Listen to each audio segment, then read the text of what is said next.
Remote code where this code is strictly for dispatch candidate only. So good evening everyone.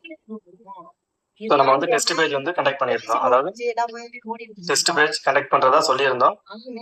So நம்ம amount எவ்வளோ கொடுத்துருந்தோம் அப்படின்னா 99 rupees கொடுத்துருந்தோம். So இதில் சில பேர் என்ன பண்ணீங்கன்னா ரெக்வஸ்ட் வச்சுருந்தீங்க, சார் எங்களால் அவ்வளோ அமௌண்ட் கட்ட முடியாது, ஸோ ஆர்கானிக் வந்து எங்களுக்கு 500 ரூபாய்க்கு வைங்க, ஸோ இன்ஆர்கானிக் ஸோ ஆர்கானிக் வந்து ரெண்டு சேர்த்து எங்களுக்கு 500 கொடுங்க, ஸோ ரிமைனிங் இருக்கிறத 500 கொடுங்கன்னு சொல்லியிருந்தீங்க. ஸோ அப்போ உங்களுக்கு ஏற்ற மாதிரியே ஸோ நீங்கள் ரிக்வஸ்ட் வச்சதுனால ஸோ 500 கன்வெர்ட் பண்ணியாச்சு. அதாவது ஆர்கானிக் இன்ஆர்கானிக் மட்டுமே 500, ஸோ ரிமைனிங் வந்து பார்த்தீங்கன்னா 500. ஸோ அவங்களுக்கு வந்து 1000 ரூபா அப்படிங்கிறது ஒரு பெரிய அமௌண்ட்டா இருக்கிறதுனால நம்ம சேஞ்ச் பண்ணிட்டோம். சரிங்களா? இப்பெல்லாம் 1000 ரூபா அப்படிங்கிறது பார்த்தீங்கன்னா ஒரு கோச்சிங் சென்டர், ஒரு சில பேர் வந்து பார்த்தீங்கன்னா 3 கோச்சிங் சென்டர்ல படிக்கிறாங்க. ஒவ்வொரு கோச்சிங் சென்டர் 20,000 30,000 இந்த மாதிரி கட்டி படிக்கிறாங்க இல்லையா? ஸோ அவங்க கூட ரெக்வஸ்ட் வைக்கிறாங்க. சரி, இருந்தாலும் ஸோ அவங்க சொன்னதை எடுத்து நம்ம வந்து ஆர்கானிக் இன்ஆர்கானிக் வந்து 500 ரூபி, ரிமைனிங் இருக்கிறது வந்து 500. ஸோ அந்த மாதிரி நம்ம ஃபிக்ஸ் பண்ணியிருக்கோம். ஸோ இன்கேஸ் உங்களுக்கு இன்ட்ரெஸ்ட் இருந்தது அப்படின்னா கண்டிப்பாக ஜாயின் பண்ணுங்க. இல்லை அப்படின்னா ஸோ நீங்கள் வம்பா வந்து ஜாயின் பண்ண அவசியம் கிடையாது.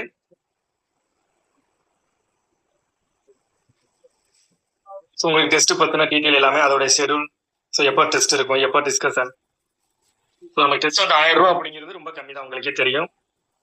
ஸோ 1000 ரூபாய்க்கு வந்து இந்த மாதிரி கொஸ்டின்ஸ் கான்செப்ட் இருக்கிற கொஸ்டின்ஸ்லாம் நம்ம தேடி எடுக்கணும் இல்லையா? அதை நம்ம டிஸ்கஸ் பண்ணணும். ஸோ நிறைய ஒர்க்கு ஃப்ரீயாகவே நம்ம எவ்வளவு போடும்போது இந்த மாதிரி அமௌண்ட் வாங்கிட்டு கொடுக்குறோம் அப்படின்னா கண்டிப்பாக பெஸ்ட்டாக கொடுக்கணும் இல்லையா? ஸோ அதெல்லாம் கண்டிப்பாக அந்த கொஸ்டின்ஸ் நமக்கு ஃப்ரேம் பண்ணுறதுக்கே, ஏன்னா ஓல்டு பிஜிடிஆர்பி கொஸ்டின்ஸ் வந்து எடுக்க மாட்டோம். அந்த மாதிரி சேட் ஜிபிடி, ஸோ உதாரணத்துக்கு சேட் ஜிபிடிலாம் கொஸ்டின்ஸ் ரெடி பண்ணுவாங்க இல்லையா? ஸோ நீங்கள் பார்த்துருப்பீங்க.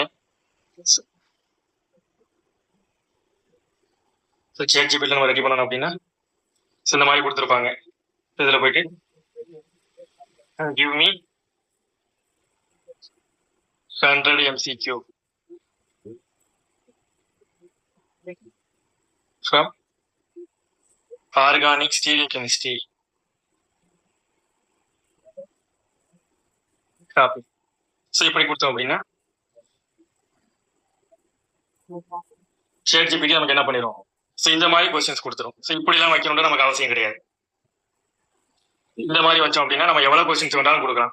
5000 கொடுக்கலாம், ஒரு யூனிட்டுக்கு 500 600 கொடுக்கலாம், அந்த மாதிரி கொடுக்கலாம். ஸோ நம்ம கொஸ்டின் எதுவுமே இந்த மாதிரி இருக்காது. சேட் ஜிபிடிலேருந்து மேக்ஸிமம் கட் பண்ணி எடுத்துட்டு வர மாட்டோம். ஒவ்வொரு கொஸ்டின் பின்னாடி நிறைய கான்செப்ட் இருக்கும். ஸோ அந்த மாதிரி தான் நம்ம ரெடி பண்ணுவோம். புரியுதுங்களா? ஏன்னா அது நிறைய